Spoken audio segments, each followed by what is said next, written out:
Hey guys, welcome back to Mid-Card Mania. I'm Daniel, and yeah, Steve's still out. He's got some sand in his vagina, so we got Steven Teddy Bear here. So what's going on, Steven Teddy Bear? What's going on, guys? Just happy to be here. Hey, I'm happy you're here too, Steven Teddy Bear. And tonight, we're going to figure out who the Mid-Card Maniac is of 1991. This is the only time of the year I'm actually glad that Steven misses. Like, seriously, because he'll just constantly be like, well, this guy won the world title in 97. He deserves to be the guy. And I'm like, no. We're talking about 1991, or whatever year it is we normally do. So, without any further ado, and Steven Teddy Bear, you ain't going to vote against me. Well, I don't know, Daniel. I have to wait and see how you vote before I make any decisions. Fair enough, Steven Teddy Bear. Fair enough. All right, so we're going to run through the list real quick. We've got 14. We had 14 winners right here for the... on Mid-Card Mania this past, well, I should say calendar year, not an actual year, for fuck's sake. In 1991, we had 14 winners here, so let's check them out, shall we? We got Big Boss Man, Bill Kazmaier, British Bulldog, Katow, The Mountie, Oz, Rick Steiner, Ricky the Dragon Steamboat, Scott Steiner, Tenryu, Terry Taylor, Todd Champion, The Undertaker, and Yellow Dog. Alrighty. So we're going to kick things off right now with the Big Boss Man and Bill Kazmaier. I'm going Boss Man. Bill Kazmaier didn't really accomplish shit, even in 91. Like, he came in, won some matches, and then he was just gone. Boss Man was securing a legacy. He was battling the Heenan family, and then the second part, he was establishing his law and order over WWF by putting away the Mountie in a Jailhouse Rock match. So Boss Man moves on to round 2. Alrighty. Up next, we got British Bulldog against Katow. Man, like, I like Bulldog. I really do. It's like, no matter how many little mid-card matches he won, he didn't amount to shit. It wasn't until, like, 92 SummerSlam that he actually won a title, and then he loses it shortly afterwards. I mean, he's out of the company. Katow, granted, didn't do a whole lot, at least WWF-wise. I mean, I know he was over in Japan rocking out, and I'm sure he did awesome over there. But how he got here is he came over to a company, he's an outsider. And especially in WWE, you're an outsider in WWE, or WWF at the time, I guess I should say. You're not really looked upon favorably.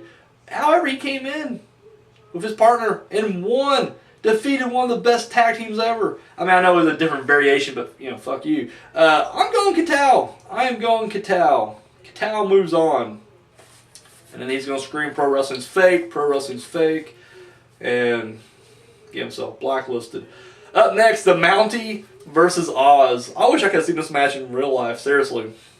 Sorry, me and Steven Teddy Bear just had some pizza before we filmed, and I've just got indigestion like a motherfucker. We gotta have a pre-video pizza. That's the rule. So that's why I'm getting fatter, is because I have a pre-video pizza. The Mountie versus Oz.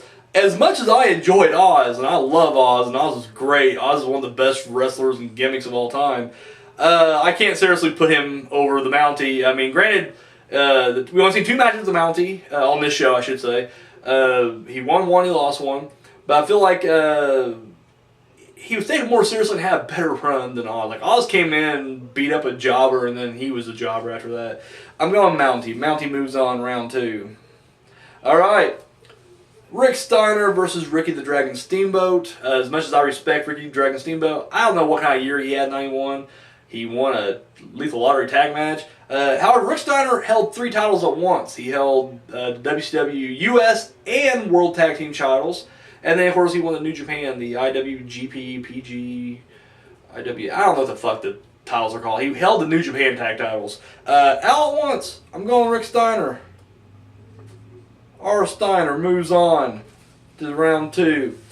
Scott Steiner versus Tenryu. Same reason I gave the Rick, I'm giving the Scott. Scott moves on to round 2. Terry Taylor versus Todd Champion. I just fucking hate Terry Taylor. This is the one time I'm going to literally just, like, you know what, fuck it. I don't like Terry Taylor. I don't think his match was that impressive that he did win. Todd Champion, he's moving on in my opinion. His match was more meaningful anyway. He actually moved on to the main event. Terry Taylor sucks balls. So yeah, Champion. Champion moves on. Up next, The Undertaker versus Yellow Dog. Now listen, we're looking at this list and I'm thinking Undertaker all the way, all day long. Here's the thing, he's a main eventer. And I did this back in '89 when we did '89. We had Hogan, and I just had Hogan run wild. Like Hulkamania running wild all the way to the end. Or maybe it was '88, I don't remember. I did one of the years Hogan won, and I just dominated it all the way up through there. And then I realized, like, oh, it's unfair because it's like he's not really a mid-carder. He was a main eventer thrown on the mid-card itself.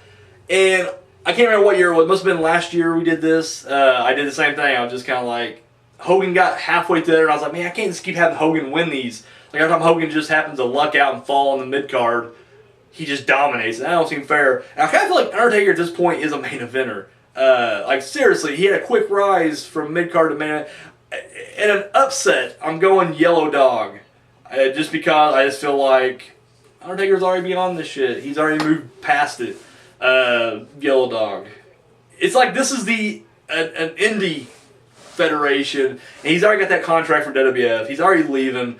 He's gonna do the job for somebody on the way out. He's doing it for Yellow Dog. I'm putting Yellow Dog. In fact, and then that moves on to round 2.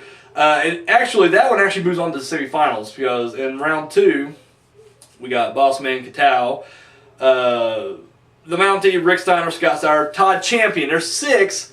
So the 7th man, the odd man out, is Yellow Dog, who will get a bye into the Final 4, into the semifinals. So Yellow Dog, his biggest break, come over to Taker, and then moving on to the Final 4. Let's move on now to round 2. Big Boss Man versus Catal. Without going through all the reasons I gave through earlier, I'm just going Boss Man over Catal. The Mountie versus Rick Steiner, I'm going Rick Steiner.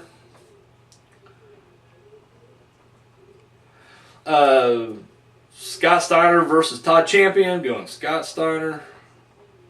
And then, of course, Yellow Dog's already in the semis. All right. Final 4. Big Boss Man versus Rick Steiner. I feel like Boss Man's story was just a little bit more important. He put a guy in jail. He sent Mountie off to prison rape heaven for a night. Rick Steiner had an awesome tag match. This is a tough one. I gotta go Boss Man. My gut's telling me Boss Man. My bulbous gut filled with pizza right now is telling me Boss Man. Scott Steiner versus Yellow Dog. Going Scott Steiner. And there's no way I can, in all good consciousness, give like Boss Man over Rick Steiner, but not over Scott. And what I'm saying is, Boss Man did all his shit alone. The Steiner brothers were a team. Together, sure, awesome. Separately at this point, no. Going Boss Man. Boss Man, Big Boss Man is your Mid-Card Maniac of 1991. So, guys, do you agree with my list? Do you disagree? Who would you have had be the Mid-Card Maniac of 91? I know, Undertaker, right? Is this the obvious choice? I couldn't give in. I just couldn't give in. You don't blame me, do you, Stephen T-Bear? I blame you a little bit, but overall, it's your show. You go right ahead. Thank you, Stephen Tabor. I can always count on you. All right, it's all I got, guys. Tune in tomorrow. Tomorrow night. Royal Rumble 92. That's it. So, yeah, that's all I got, guys. Thank you so much for watching. Until next time.